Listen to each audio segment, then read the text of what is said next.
It's time for another Trope Count, where we count all the traditional small-town hot cocoa romance tropes in a Hallmark Christmas movie. The goal? Find the movie that racks up the most tropes. Will it be today's film? Let's find out.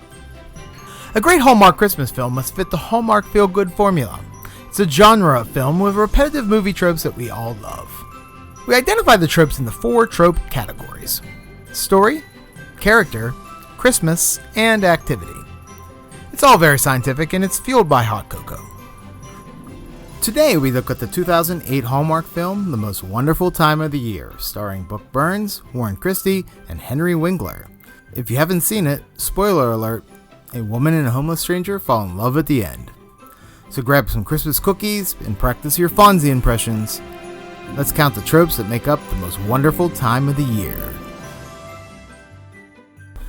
It's the most wonderful time of the year as the Andy Williams song plays over the opening credits. Hallmark spent some money for the rights to that song, but to avoid a copyright strike, you won't hear it in this video. We see one home in the neighborhood with no lights, and that home belongs to Jennifer, who is helping her son Brian write his Christmas letter to Santa. Jennifer is a single mom raising her son on her own when her husband left shortly after Brian was born. In his letter, the only thing Brian wants is a rocket wheel. It's only like the coolest bike in the entire world. It's like only one of the coolest bikes in the world. And Jennifer just finds this out a few days before Christmas. The two make an agreement that they will make this the best Christmas ever, especially for Uncle Ralph, who's coming to visit. This year may be hard on Ralph, as his wife Margaret recently passed away, giving us the traditional dead family member trope. We also learn that Jennifer is not a fan of Christmas. She's a workaholic and doesn't have time for the holidays.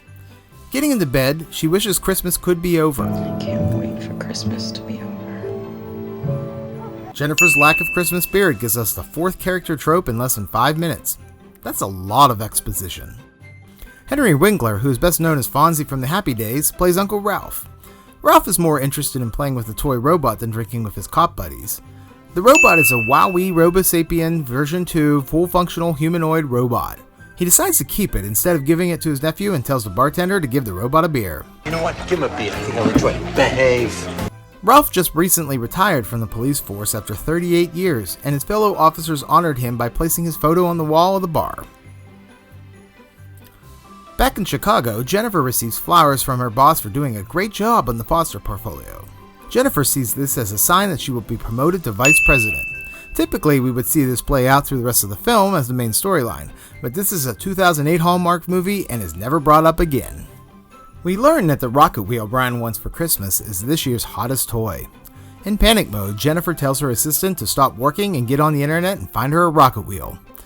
Venting her frustrations to her boyfriend Richard, the stress of the holiday is overwhelming Jennifer. She doesn't have half of her shopping done, she made cookies that taste like drywall, and she hasn't hung any of her Christmas decorations, and now her mother is not even coming home for Christmas. Instead of providing support, her insensitive boyfriend Richard is annoyed that his parents will have to meet Uncle Ralph instead of Jennifer's mother. Richard's not a fan of Uncle Ralph, and I think it's safe to say that Richard won't be around much longer. Jennifer's nosy neighbor Rita adds to her stress by confronting Jennifer about when she's going to put up her Christmas lights. Annoyed, Jennifer debates running Rita over with her car. Meanwhile, Ralph is still playing with Brian's toys and reviews the Christmas list of things to buy for him, including a truck, that robot thing, and that video thing. Ralph is clearly a good uncle, with batteries on the list. However, he has nothing for Jennifer, because he hates shopping for girls. Jennifer quickly stops at the local toy store when she sees a rocket wheel in the window. Chet, the owner, agrees to sell it to her, but she can't pick it up until Christmas Eve. This will come into play later in the film. At the airport, Ralph is confused about where to go. Not looking, a baggage handler runs into Ralph. Morgan, played by Warren Christie, sees that Ralph is confused and discovers that they are on the same flight. In an effort to skip the long ticketing line, Morgan and Ralph threaten a lawsuit for negligence and how the baggage handler hit him, and the airline worker lets them skip the line, receive a free upgrade to first class where they dine on champagne, beer, steak, and eggs. Ralph and Morgan bond during the flight, and we learn that Morgan is traveling to Arizona to open a restaurant with his ex-girlfriend, Morning Mist. He's a chef that cooks an amazing turkey. It's his specialty. Ralph considers his niece Jennifer a daughter, and we get another dead family member learning Jennifer's father died when she was young. He's also not a fan of Jennifer's current boyfriend Richard. He wears $800 pair of shoes and he can't trust anybody that does that. I'm with you, Ralph. Jennifer leaves for the airport, where we get an ongoing gag of the Christmas wreath falling off the door. Upon arriving at the airport, Morgan recognizes Jennifer and Brian and saves Brian from getting hit by a baggage handler. What is up with these airline baggage handlers not looking where they are going? Morgan tells Ralph that his flight is canceled because of the weather, and that he will have to spend a few nights at the airport. Ralph asks Jennifer if Morgan can stay at her house. Jennifer, clearly the only one smart enough to point out that Morgan is a stranger, says no until Ralph points out that Morgan is a chef and his specialty is turkey. Obviously, having a good turkey is far more important to Jennifer than their safety and allows Morgan to stay with them. They come home and nosy Rita tells her that a man is looking for work to put up Christmas lights. Clearly, her motive is to find out who the man is that Jennifer brought home. Jennifer creeps out Rita, saying she doesn't know who he is, which is the truth. The light guy stops by the house and Jennifer offers him $100 to put up the lights. He agrees but has other motives as he begins to steal from Jennifer's garage. Ralph and Morgan confront the guy and call the cops, who take him away. We see the wreath on the door fall and Morgan and Jennifer clash over why. Morgan thinks the wreath is too big and Jennifer says the hook is too small. I think Jennifer is right, but it doesn't matter as we get the traditional protagonist arguing before falling in love story trope. Jennifer gets in the shower, and we get a glimpse of Jennifer's bare back. Remember, this is 2008 Hallmark. Very risque. Morgan and Ralph begin to hang the lights, and Jennifer's hearing a commotion outside and looks out the window. She freaks out when she sees Morgan outside on the ladder, and this causes him to almost fall backwards. Continuing to put up Christmas decorations, Morgan and Ralph pull out Jennifer's silver fake tree with ugly gold things. Disgusted, they go and buy a real tree, giving us the activity trope of picking out a Christmas tree. Meanwhile, Ralph records and shows Jennifer a weather report that the airport in Denver has closed because of bad weather. Ralph convinces her to let Morgan stay for one more night. She is unsure of her decision until her neighbor Rita is upset with how Morgan hung the Christmas lights. Morgan placed one red bulb with the white lights. Morgan jumps in and makes up that this is a Portuguese tradition based on the one red candle. He admits to Jen that he made it up, but also said that it could be real, so we'll count it. Seeing Rita upset brings joy to Jennifer. That night, Morgan can't sleep because of Ralph snoring, only to discover Jennifer is up addressing Christmas cards. They have an awkward discussion where Morgan accuses her of doing Christmas all wrong. I know it's none of my business. Bingo. But you're doing Christmas all wrong. I mean, every year I hear someone say, I can't wait for Christmas to be over.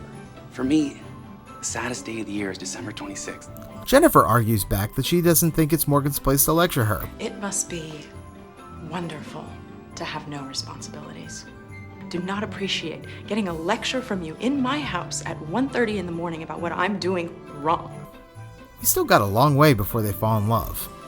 The next morning, Ralph attempts to trick Jennifer by showing her the same recording of the news report. Not falling for it, Jennifer drives Morgan to the airport only to discover that Morgan can't find his passport and has no other ID. On the way home, Jennifer remembers that she didn't pick up the bike and the toy store is closed. They call the toy store owner, who refuses to come back to the store. Morgan jiggles the doorknob, setting off the store alarm, and waits across the street for the owner to show up. He refuses to give Jennifer the bike, so Morgan challenges the owner to a fight. Morgan assaults him with a garbage can lid, knocking the toy store owner out. He grabs the keys to the store and takes the rocket wheel. 2008 Hallmark, you gotta love it. That night, they decorate the tree, discussing Christmas traditions. Morgan asks if she would like to make cookies and watch Christmas specials, but Jennifer is going to a Christmas party with Richard. Morgan thanks Jennifer for letting him stay and asks her to stay home. She wants to stay, but she can't say it. As they leave, we see a third coat worn by Jennifer. Having multiple coats is essential for any Hallmark leading lady. Jennifer loves to wear different coats, and she even changes after they assault the toy store owner. At the party, Jennifer is very bored and doesn't feel comfortable around all these strangers. Suddenly, Richard proposes to her in front of everybody, which clearly embarrasses Jennifer because we don't hear her say yes. After the party, Richard tells Morgan that he and Jennifer are engaged. Jealous, Richard thinks it's time for Morgan to leave and offers to put him up in a hotel. Morgan, seeing the ring on Jennifer's finger, believes he has no chance with her and decides that Richard is right. Morgan leaves a letter for Jennifer, which Richard takes and puts in his pocket. On Christmas morning, they discover that Morgan is gone. Jennifer becomes upset that he didn't say goodbye or even leave a note, and Ralph comes to Morgan's defense. This is off topic, but how much garlic do you need to make turkey? Richard and his parents arrive, and Brian finds the letter Morgan wrote for her in Richard's coat pocket. Realizing that Richard took it, they discuss the situation, ending with Jennifer breaking off their engagement, giving back his ring. His mother is shocked, but all his dad cares about is the turkey. Jennifer is confused on what to do next. Ralph tells her to get off her tush and go find him. So why don't you get off your tush and go find them? At the airport, Jennifer can't get past the ticketing gate. While pleading her case, she accidentally turns on the airport microphone as she tells the attendant why she wants to find him. It takes Morgan way too long to realize it's Jennifer talking about him, and he leaves the line yelling for Jennifer from the upper floor. Jennifer brings Morgan home, we get the final kiss, and then the wreath falls. So how many tropes make up the most wonderful time of the year? Let's count. Looking at the numbers, the film where a woman takes in and falls in love with a homeless, out-of-work stranger that her eccentric uncle meets on a plane who assaults a toy store owner at a Christmas relies on a lot of the typical story and character tropes, but lacks a lot of any activity with the exception of picking out and decorating a Christmas tree. If we add up the different categories, the most wonderful time of the year has a total of 19 tropes.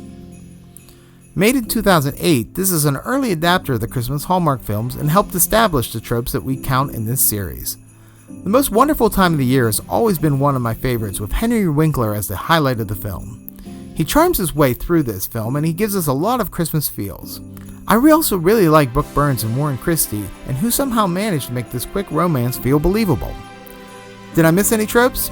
If so, tell me in the comments below. The most wonderful time of the year has the same number of tropes as the Christmas ornament with 19. Will the next film rank higher? We will see with the next trope count featuring the Aaron Krakow, David Hayden Jones, Miranda Friggin, and Alan Thicke Hallmark film, A Cookie Cutter Christmas from 2014. How will that movie rank? Click on the subscribe button to be alerted when the episode is released if you want to find out. I'm the Christmas aficionado, and remember, stay off the naughty list. Maybe it is time for you to break out, to take a risk. Look, this is crazy. Okay, he's a virtual stranger. You have always been, what is the word I'm looking for? Easy. Actually, no. The first couple of times, it got all dry and awful that you eat it, and it's just like, ugh. Not helping. Sorry. What am I gonna do? Make lots of gravy.